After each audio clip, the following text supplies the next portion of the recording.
Taj Gibson, you are a New York Knick once again. You're watching Knicks Now by Chat Sports. I'm your host, Marshall Green, and we have breaking news as the Knicks have signed veteran Tom Thibodeau disciple Taj Gibson to their roster with the injury to Mitchell Robinson, who is expected to be out a minimum of 8 to 10 weeks, which means he may not be back before the All-Star break. You have Jericho Sims on this roster, who started earlier this week, and he started last year when Robinson missed 14 games. You got Hartenstein coming off the bench, but it always made sense for the Knicks to re-sign Taj Gibson. And as much as I think that the Knicks are fine with their center rotation being Isaiah Hartenstein and Jericho Sims, I believe the New York Knicks needed a guy like Taj Gibson. He's a Thibodeau disciple, like we mentioned, and sometimes you need to hear the same message from a different voice. And I think Tibbs can be that guy that some of these younger players can go and lean on and talk to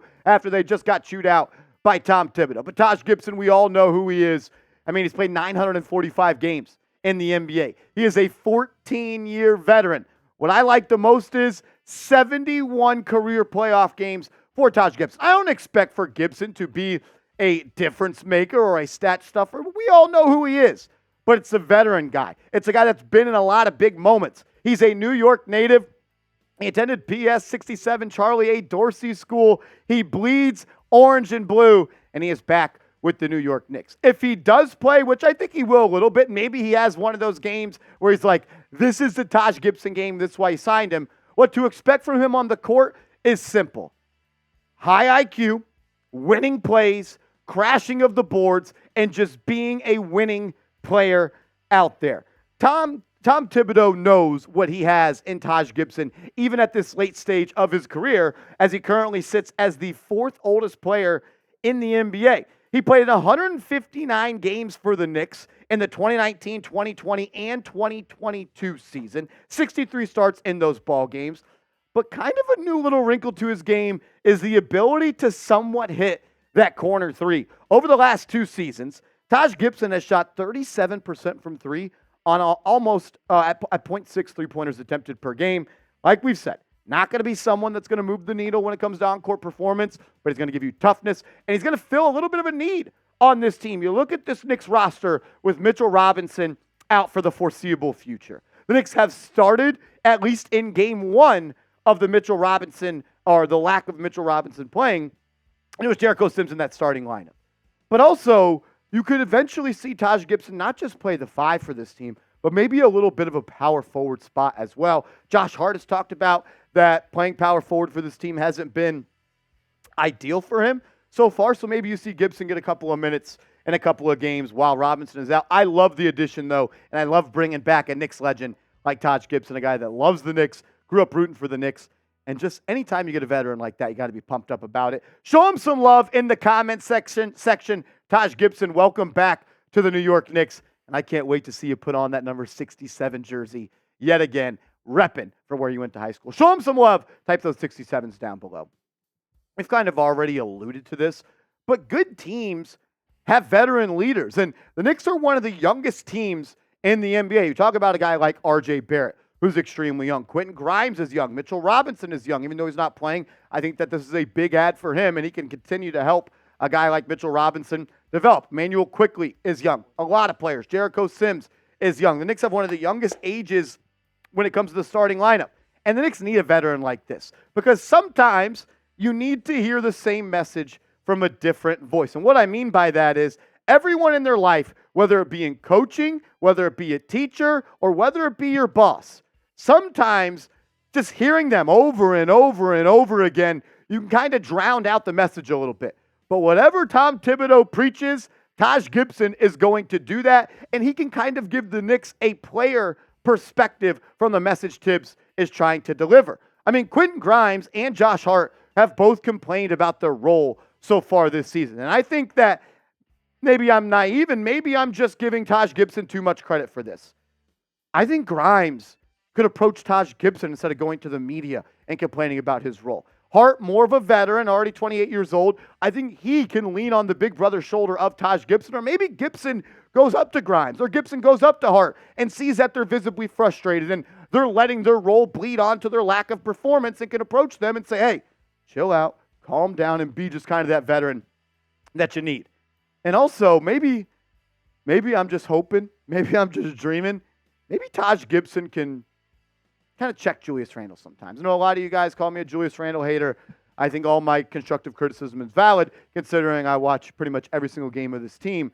But like, if there's anyone on this team that can get in the face of Julius Randle when he starts doing some Julius Randle stuff, it's 67. He's not scared of smoke. He ain't ducking that. And he can absolutely, I think, kind of calm him down as well. Overall, I'm a big fan of the addition. And I think kind of what he will do for the team will be more so in between the years and right here than he would ever do at this point on the actual basketball court. We're going to break down the upcoming game against the Utah Jazz, and we're going to look ahead to the Knicks schedule and what they're going to have to go through without Mitchell Robinson. But this is why you subscribe to New York Knicks Now by Chat Sports. We are on the cusp of getting to 30,000 subs. That would be a huge milestone for us, and I want you to be a part of the journey. Free Knicks content every day, the number one place to watch and enjoy live Knicks games on YouTube. So subscribe, turn your notifications on, and tell a friend to tell a friend.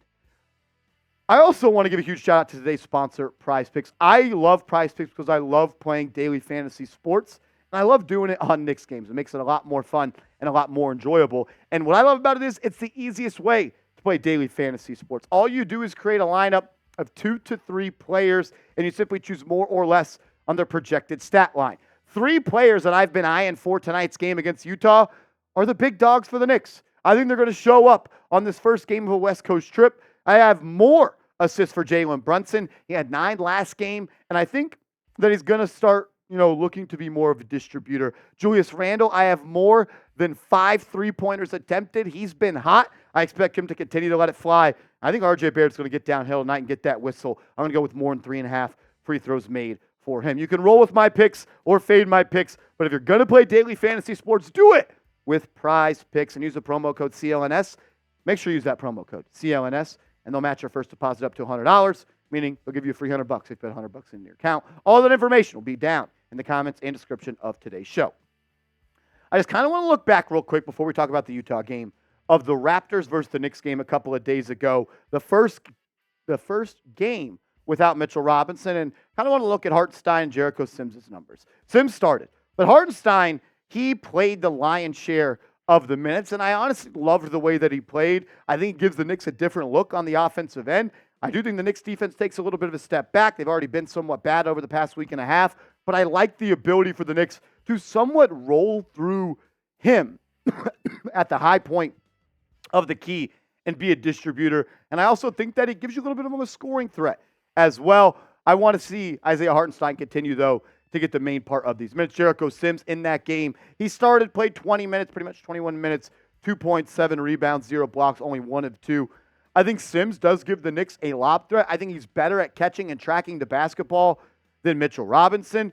And I understand why Tom Thibodeau started a guy like Jericho Sims. I mean, like we told you it was on Monday, we told you why he did that. But the reason he did that again is because he likes the way Isaiah Hartenstein plays that second unit. But I do think starting Sims could be a little bit tricky because when you just talk about the rotation throughout the 40-minute game, if Sims is going to play the first 6 minutes, Hartenstein's probably going to play the next 10 minutes, right? And then maybe Sims closes the second half, and then you probably repeat that, but you probably just have Isaiah Hartenstein play from the midway point in the third quarter throughout the game, and that means he's going to be tired going into that fourth quarter. So it's going to be interesting to see how Tom Thibodeau doesn't just adjust the lineup in the starting 5 when it comes to Mitchell Robinson being out, but just the overall rotation of the 48-minute game, because Hartenstein cannot be tired. The Knicks can't afford for him to be in the game tired down the stretch. Let's look at tonight's game against the Utah Jazz. You see the stats on screen of what type of team they are,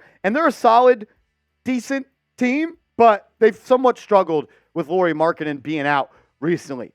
They average 111 points per game. That's 23rd in the NBA. Like the Knicks, they're a really good rebounding team. They're actually 4th in the league at 46.5, and they move the ball better than the Knicks do. 26.5 assists per game, 9th there. But what really hurts them is they turn the ball over a lot. They average the most turnovers per game at 16.7. I want to see the Knicks guards be aggressive tonight, press up on the guards of the Utah Jazz, and make them make difficult passes. Also, Utah, not really a good defensive team, giving up 120 points per night. That's 25th. I expect the Knicks to win. I expect them to do it by a double-digit margin. But I will say, I am interested to see Lauri Markkanen play against the New York Knicks tonight. Has not played in a couple of games. And you're going to see Randle guarding Lauri Markkanen.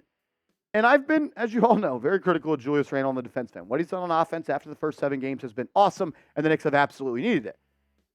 But he has to be better on defense. Even against the Raptors, electric on offense, was not good on defense.